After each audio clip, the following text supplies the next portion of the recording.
Olá pessoal, tudo bem? Então hoje nós vamos iniciar a nossa aula de revisão de conteúdos para a nossa prova do quarto bimestre. Como nós falamos aí todo o nosso bimestre, um dos conceitos importantes aí do nosso conteúdo é a filosofia política. E nós trabalhamos então a filosofia política na Idade Moderna e também a filosofia política no período contemporâneo. É claro que quando nós falamos de uma filosofia voltada para a Idade Moderna, nós precisamos entender que a filosofia aí da Baixa Idade Média ela está focada entre o período do século XI até o século XV. E a filosofia moderna ela está localizada no período aqui do século XV até o século XVII.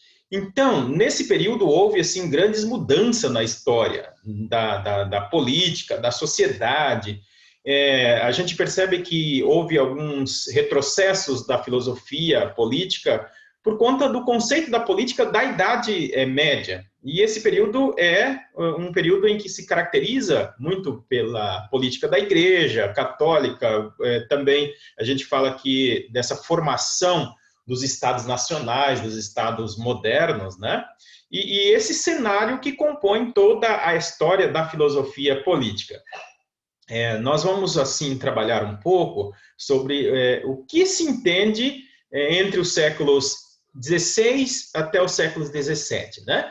E isso torna, assim, uma ideia que se fala, que força muito a questão da virtude política.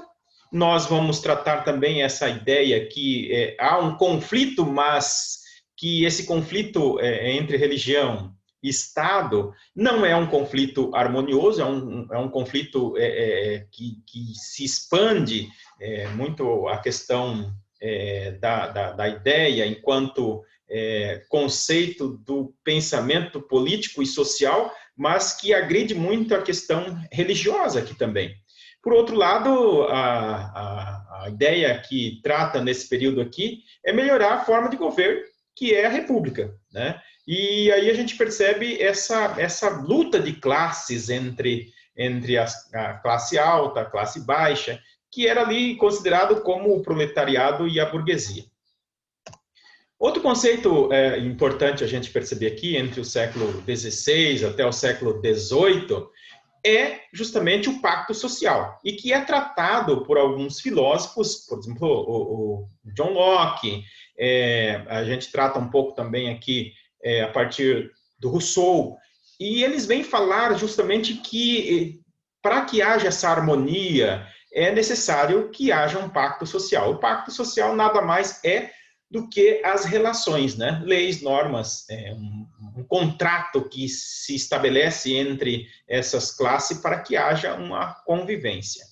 Aí a gente também trata aqui um pouco sobre a questão do justnaturalismo, que é o naturalismo, seria o direito justo, que é aquilo que é natural, né? Nós já temos por direito, né, esses conceitos que fazem parte da essência do ser humano.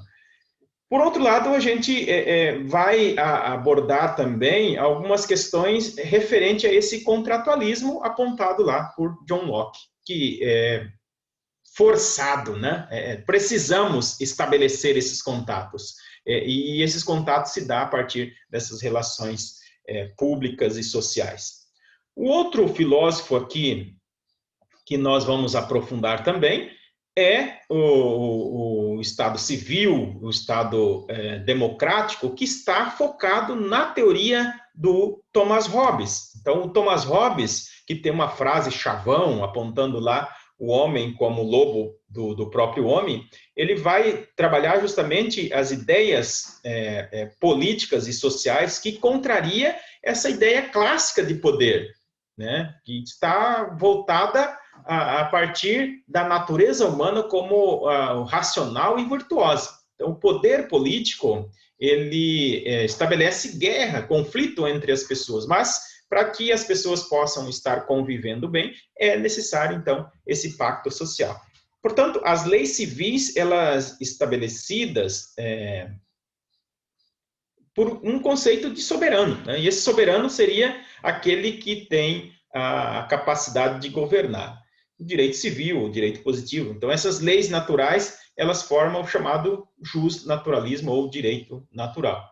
O Thomas Hobbes, ele fala desse estado de natureza que era uma condição da vida isenta de justiças, né? Portanto, as leis ou as punições, elas puderam garantir essa autopreservação do ser humano enquanto propriedades de bem. Portanto, é necessário, no conceito apontado por Thomas Hobbes, as leis para que possa garantir, então, o direito do ser humano, ou o direito civil, né, a partir destas relações. Aquilo que seria um direito nosso de governar, o Thomas Hobbes aponta isso como a capacidade do ser humano de escolher alguém por meio democrático, então apontar alguém que possa estar governando em meu nome. E esse governar em meu nome tem que ser alguém que seja responsável pela a totalidade dos seres. Aí aponta na grande obra do Thomas Hobbes, né, a imagem do lobo, aquele que seria o ser supremo que está para garantir esses direitos, né, para que o homem, então, não vire esta guerra entre todos contra todos. A partir desta obra do Thomas Hobbes, nós temos um outro filósofo também do final do século XVI para o século XVII, né? Nós vamos falar da questão do liberalismo, que é o John Locke. O John Locke afirma que nós nascemos bom por natureza e a partir do momento que nós vamos existindo, né? Nós temos como se fosse uma folha em branco, né? E nós vamos acrescentando, então, aqui os saberes de acordo com a nossa vivência. Esse liberalismo que é apontado aqui por John Locke seria a capacidade do ser humano atingir o grau mais alto possível de relações entre os seres, que seria o grau da condição de liberdade, de igualdade, de fraternidade. Então, isso possibilita cada indivíduo buscar o seu bem próprio, o seu bem dentro do conceito em que nós estamos convivendo. Isso faz com que essa liberdade possa trazer um conflito entre as pessoas, porque seria a busca dos seus bens próprios, sua particularidade. Então, a propriedade privada estaria relacionada a esse conceito de liberalismo. Portanto, haveria um conflito entre as pessoas. E para que não haja esse conflito entre as pessoas, o John Locke propõe aqui o chamado contrato social, que se denomina na sociedade civil. E esse estado do ser humano, enquanto sujeito dentro da sociedade, para garantir essas leis naturais dentro do contexto civil, ele aponta aqui que seria necessário dois governos, que são distintos um entre o outro. Seria o legislativo e o executivo. Esses dois sistemas de governo para que possa harmonizar essa sociedade. Por outro lado, nós temos um outro filósofo também, aqui contratualista, que vai apontar para a possibilidade de um contrato social, mas em uma outra visão apontada aqui por Montesquieu. Montesquieu, ele discorda desse pensamento do Hobbes, que seria um estado de natureza, né, o ser humano mal por natureza, mas, segundo ele, fala de uma condição humana, que se origina, que seria original, não se caracteriza pela guerra, mas pela fraqueza ou pelo medo. E isso faz com que as pessoas se afastem do sistema político e social, se afastem das relações. Então, para que o ser humano não possa afastar dessas relações, que é uma condição humana, né? Nós nascemos com essa capacidade da preservação de si, então é proposto aqui por Montesquieu, então essas relações entre o homem e a sociedade por três poderes, que seria a espécie de governo, que seria o governo republicano, o governo monárquico e o chamado governo despótico, que seria esta relação entre os três poderes para que possa garantir a individualidade dos sujeitos dentro da sociedade. E aí nós chegamos ao outro ponto fundamental desse pacto social apontado por Rousseau, E o Rousseau, ele vai proporcionar ideias novas aqui, isso nós já estamos no século XVIII, né? E aqui já começa a pensar uma sociedade a partir da revolução industrial, da tecnologia. O que ele diz que o homem seria esse bom selvagem, né? Nós nascemos com essas habilidades humanas, mas ao mesmo tempo é esse sujeito que está aberto às novas possibilidades. Portanto, a vida social como uma causa de corrupção dos indivíduos. Por isso que essas leis, essas normas impostas pela sociedade já estão e nós caímos aí como um bom selvagem e a gente precisa estabelecer essas relações entre o sujeito que é o bom selvagem e o sujeito que já está dentro das estruturas. E quem é que vai governar seria o Estado, que tem essa capacidade de governar a sociedade como um todo.